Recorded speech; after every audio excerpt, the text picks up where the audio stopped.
আসসালামু আলাইকুম। সুপ্রিয় শিক্ষার্থীবৃন্দ, অনলাইন ক্লাসে তোমাদের সকলকে স্বাগতম। আশা করি সবাই ভালো আছো, সুস্থ আছো, নিরাপদে বাসায় আছো। আজকে নবম শ্রেণীর ভোকেশনাল শাখার ফুড প্রসেসিং অ্যান্ড প্রিজারভেশন এক সাবজেক্টের দ্বিতীয় অধ্যায় নিয়ে আমি তোমাদের সাথে আছি Mohammad Masum Billah, trade instructor, chairman বাজার মাধ্যমিক বিদ্যালয়, চরপেশন, ভোলা। প্রিয় শিক্ষার্থী, দ্বিতীয় অধ্যায় খাদ্য। খাদ্য কাহাকে বলে বা খাদ্যের সংজ্ঞা। মানুষের মৌলিক চাহিদাগুলোর মধ্যে খাদ্যই প্রধান। মৌলিক চাহিদার মধ্যে খাদ্যই সর্বপ্রথম। মুখ দ্বারা গৃহীত বস্তু যা আমাদের জীবন নির্বাহে প্রয়োজনীয় শক্তি যোগান দেয়, তাপ সৃষ্টি করে, কর্মক্ষমতা দান করে, শরীরের বৃদ্ধি, নতুন কোষ সৃষ্টি, পুরাতন কোষের মেরামত, গঠন, প্রজননে সহায়তা করে এবং শরীর বৃত্তীয় কাজে যথেষ্ট সহায়ক ভূমিকা পালন করে, তাকে এক কথায় খাদ্য বলে। এই খাদ্যের উপাদান রয়েছে। খাদ্যের উপাদান হচ্ছে, পৃথিবীতে যত রকমের খাদ্য আছে সেগুলোর বিশ্লেষণ করলে প্রধানত 6টি রাসায়নিক উপাদান পাওয়া যায়। তাহলে খাদ্যের উপাদান পাওয়া যায় কয়টি? 6টি। এই 6টি রাসায়নিক উপাদানকেই প্রকৃত অর্থে খাদ্য বলে। খাদ্য হিসাবে আমরা যা কিছু খাই তা সাধারণত প্রোটিন, শ্বেতসার, স্নেহ, ভিটামিন, খনিজ লবণ, পানি প্রভৃতি রাসায়নিক উপাদানের সংমিশ্রণ। প্রতিটি খাদ্যেই এসব উপাদানের কিছু না কিছু পরিমাণ মিশ্রিত অবস্থায় থাকে। তাহলে প্রতিটি খাদ্যেই এসব উপাদানের কিছু না কিছু পরিমাণ মিশ্রিত অবস্থায় থাকে। যে খাদ্যে যে উপাদান বেশি পরিমাণে থাকে তাকে সে জাতীয় খাদ্য বলে। যে খাদ্যে যে পরিমাণ উপাদান বেশি থাকে তাকে সে জাতীয় খাদ্য বলা হয়। খাদ্যের উপাদান অনুযায়ী খাদ্যকে 6 ভাগে ভাগ করা যায়। তাহলে খাদ্যের উপাদান কয়টি? 6টি। 1. প্রোটিন বা আমিষ জাতীয় খাদ্য। প্রোটিন বা আমিষ জাতীয় খাদ্য। 2. কার্বোহাইড্রেট বা শ্বেতসার জাতীয় খাদ্য। এরপর আছে লিপিড বা স্নেহ জাতীয় খাদ্য। এরপর ভিটামিন। এরপর রয়েছে খনিজ লবণ জাতীয় খাদ্য। এরপর রয়েছে পানি। তাহলে শিক্ষার্থী বন্ধুরা, খাদ্যের কয়টি উপাদান থাকে? 6টি। এই উপাদানগুলোর মধ্যে প্রোটিন, কার্বোহাইড্রেট ও স্নেহ জাতীয় উপাদান আমাদের খাদ্যের প্রধান অংশ বলে এদের প্রধান উপাদান বলা হয়। এই উপাদানগুলোর মধ্যে প্রোটিন, কার্বোহাইড্রেট ও স্নেহ জাতীয় উপাদান আমাদের খাদ্যের প্রধান অংশ বলে এদেরকে প্রধান উপাদান বলা হয়। খনিজ লবণ ও ভিটামিন পরিমাণে অল্প থাকে বলে এদের গৌণ উপাদান বলে। তাহলে গৌণ উপাদান হচ্ছে খনিজ লবণ ও ভিটামিন পরিমাণে অল্প থাকে বলে, পরিমাণে অল্প থাকে বলে এদেরকে গৌণ উপাদান বলে। প্রিয় শিক্ষার্থীরা, এরপর রয়েছে কার্বোহাইড্রেট বা শর্করা জাতীয় খাদ্য। কার্বোহাইড্রেট বা শর্করা জাতীয় খাদ্য কাকে বলে? কার্বোহাইড্রেট একটি অন্যতম শক্তি উপাদানকারী খাদ্য উপাদান। অন্যতম শক্তি উপাদানকারী খাদ্য উপাদান। আমাদের দৈনন্দিন খাদ্যের মধ্যে কার্বোহাইড্রেটের পরিমাণ সবচেয়ে বেশি। আমাদের দৈনন্দিন খাদ্যের মধ্যে শর্করা জাতীয় খাদ্যের পরিমাণ সবচেয়ে বেশি। এই শর্করা জাতীয় খাদ্য অতি সহজে পরিপাক হয় এবং দেহে তাপ ও শক্তি উৎপাদন করে।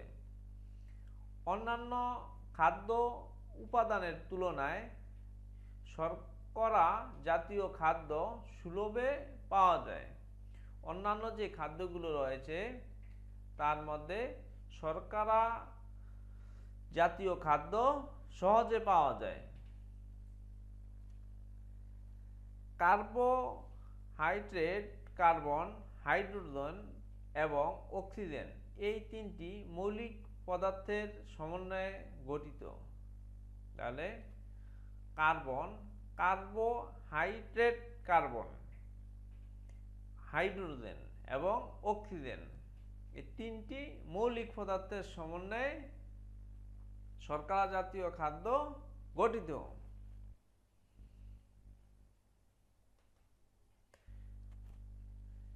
এরপর রয়েছে কার্বোহাইড্রেট এর শ্রেণীবিভাগ। গঠন অনুসারে কার্বোহাইড্রেটকে তিনটি শ্রেণীতে বিভক্ত করা যায়। গঠন অনুসারে কয়টি শ্রেণীতে বিভক্ত করা যায়? তিনটি শ্রেণীতে বিভক্ত বা ভাগ করা যায়।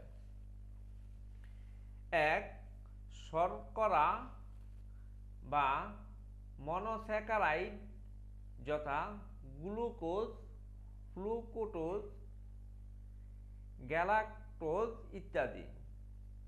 একটা হচ্ছে শর্করা, দুই দ্বিশর্করা, তিন বহু শর্করা।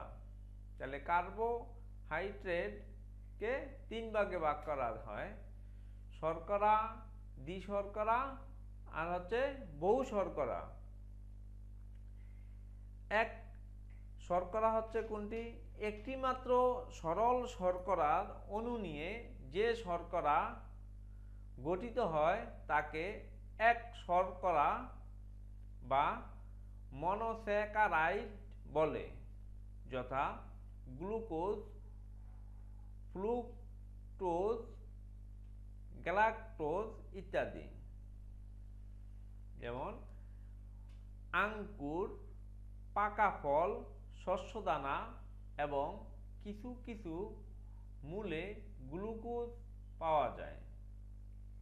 মিষ্টি ফলের রস, মধু এবং কোনো কোনো সবজিতে এক শর্করা পাওয়া যায়।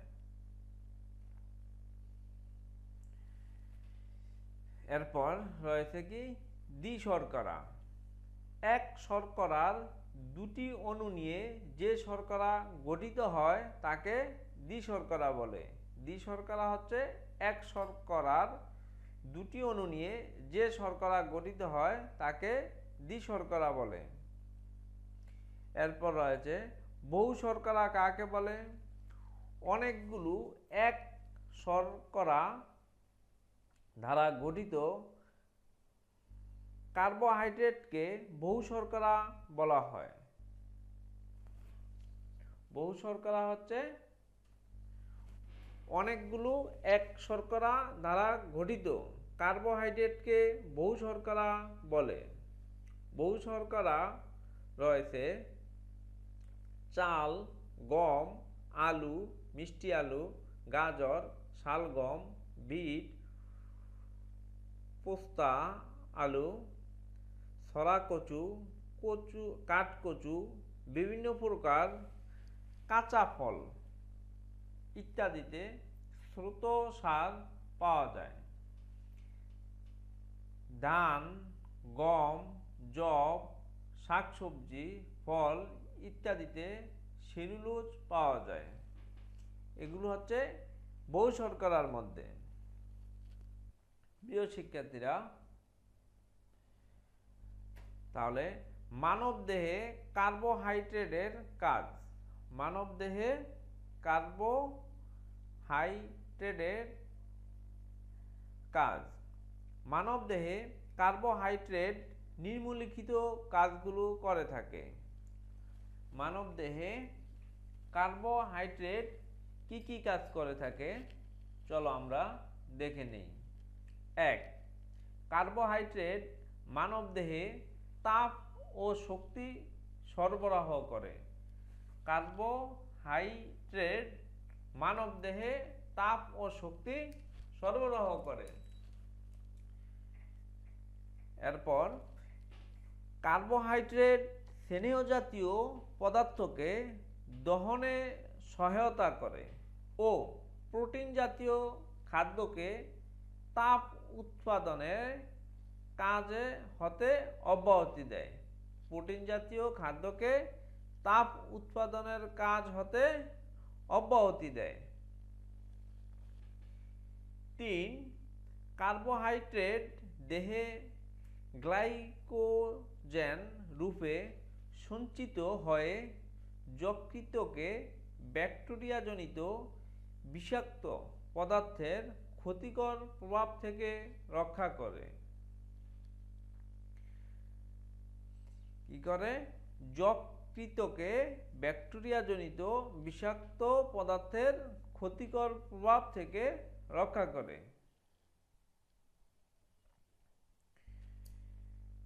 প্রিয় শিক্ষার্থীরা, এরপর স্নেহ জাতীয় পদার্থ কাকে বলে চলো আমরা দেখে নেই।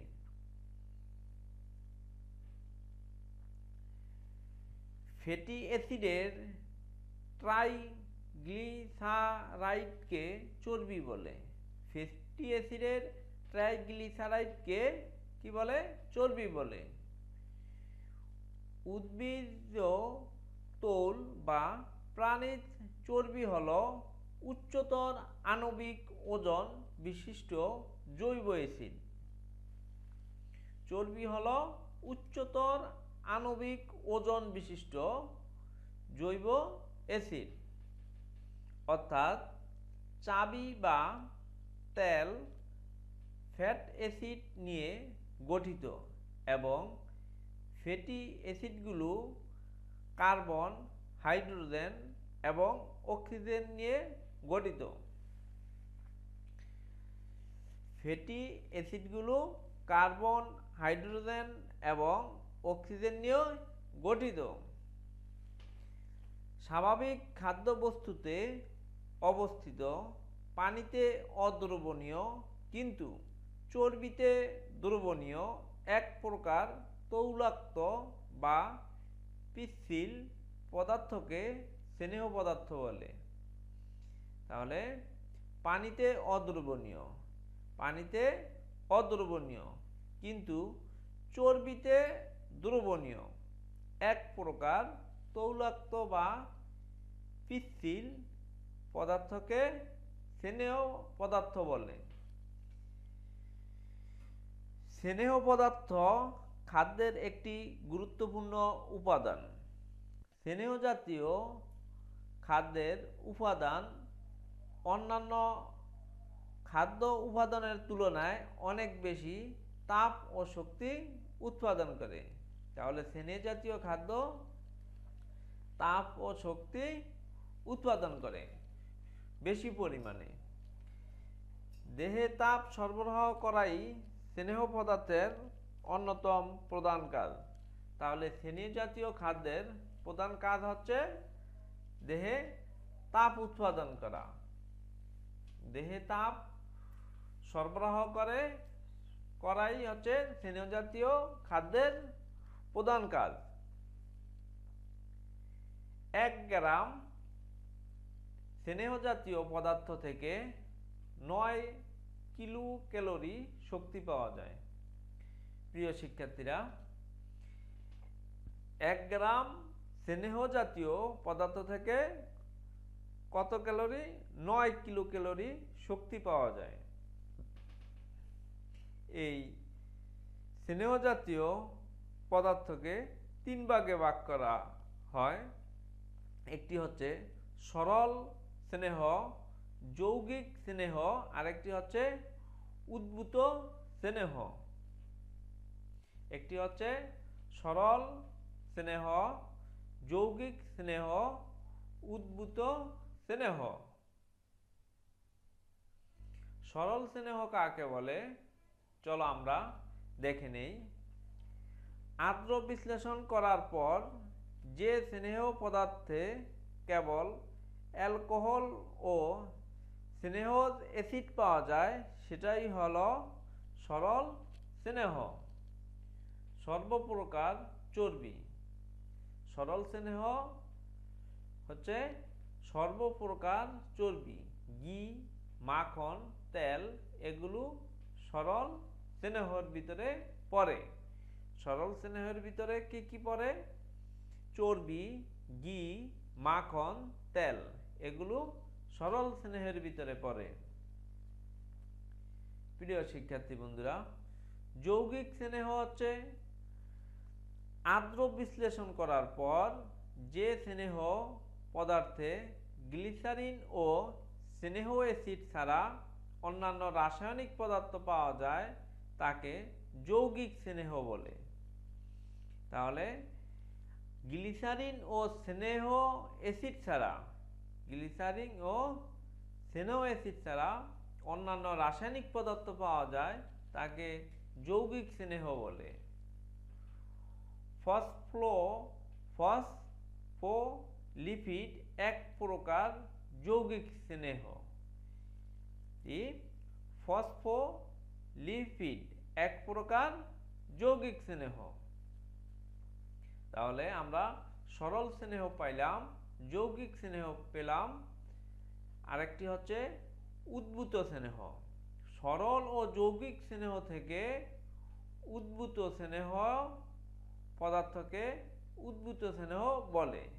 যেমন সরল আর যৌগিক স্নেহ থেকে যে পদার্থ হয় তাকে উদ্ভূত স্নেহ বলে, যেমন মোম।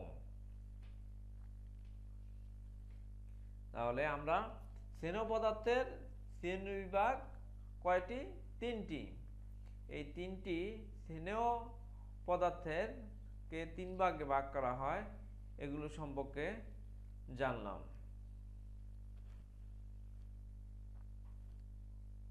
এরপর আমাদের রয়েছে স্নেহ পদার্থের উৎস এবং খাদ্য এর ব্যবহার।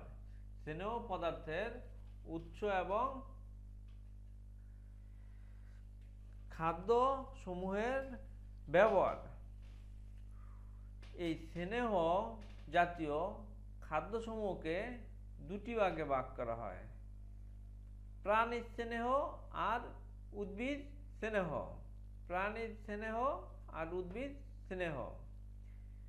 প্রাণী জগৎ থেকে যে স্নেহ পাওয়া যায় সেটা প্রাণী স্নেহ। যেমন গরু, খাসির চর্বি। গরু এবং খাসির চর্বি এটা পাওয়া যায় কোথায় থেকে? প্রাণী স্নেহ থেকে। চর্বি জাতীয় মাংস, ডিমের কুসুম, ঘি, মাখন, চর্বি ও তেলযুক্ত মাছ ইত্যাদি। মানে প্রাণী থেকে যে স্নেহ পাওয়া যায় সেটাকে বলা হয় প্রাণীর স্নেহ। এগুলোর উদাহরণ হচ্ছে খাসির চর্বি, গরুর চর্বি এবং ডিমের কুসুম, মাখন, তেলযুক্ত মাছ ইত্যাদি। আরেকটা হচ্ছে উদ্ভিদ থেকে যে স্নেহ পাওয়া যায় সেটাকে বলা হয় উদ্ভিদ স্নেহ। উদ্ভিদ স্নেহ পাওয়া যায় সয়াবিন, এরপর রয়েছে সরিষা, তিল, তিসি, সূর্যমুখী থেকে পাওয়া যায় এবং নারকেল থেকেও উদ্ভিদ স্নেহ হয়, জলপাই ইত্যাদি তেল। মার্জিন বা বনস্পতি এগুলো উদ্ভিদ স্নেহ। প্রিয় শিক্ষার্থীরা,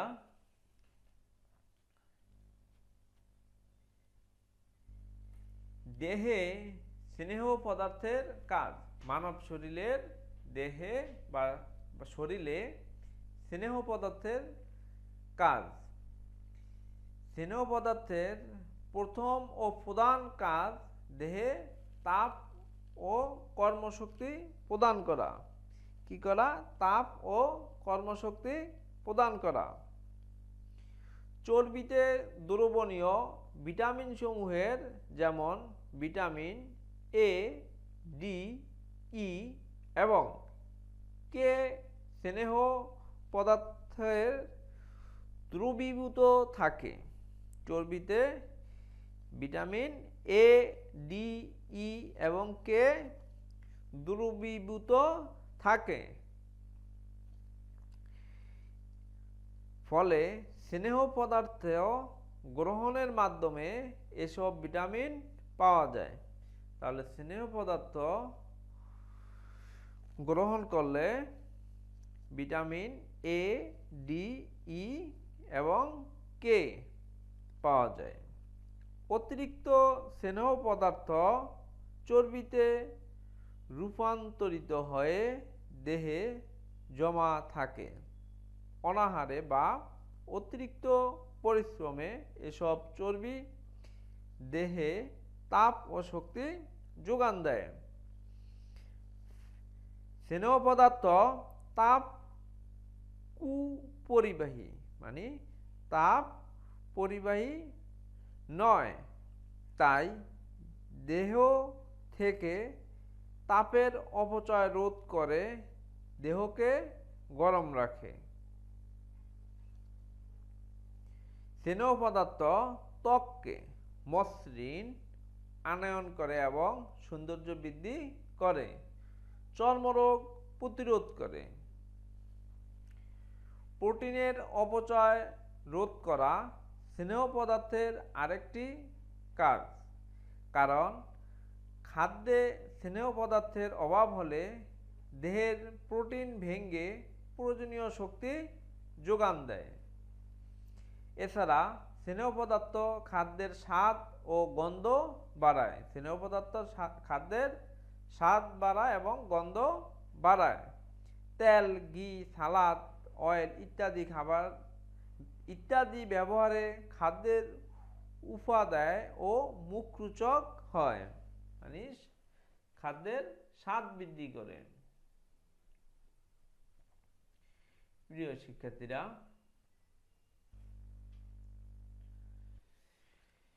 দেহে স্নেহ পদার্থের অভাবের ফলে যা হয়, দেহে স্নেহ পদার্থের অভাবের ফলে খাদ্যের প্রতিনিয়ত স্নেহ জাতীয় পদার্থের অনুপস্থিতিতে চর্বিতে দ্রবণীয় ভিটামিন যেমন এ, ডি, ই, কে এগুলো দেহের কাজে আসে না এবং এগুলোর অভাব পরিলক্ষিত হয়। যদি আমরা স্নেহ জাতীয় খাবার না খাই তাহলে ভিটামিন ডি, ই, কে এগুলো দেহের কাজে আসে না। স্নেহ জাতীয় পদার্থের অভাবের ফলে দেহ লাবণ্য হারায়, দেহের ত্বক শুষ্ক ও খসখসে হয়ে যায়, নানাবিধ চর্মরোগ দেখা যায়। স্নেহ পদার্থ ছাড়া রান্নায় স্বাদ আসে না ও তৃপ্তি পাওয়া যায় না।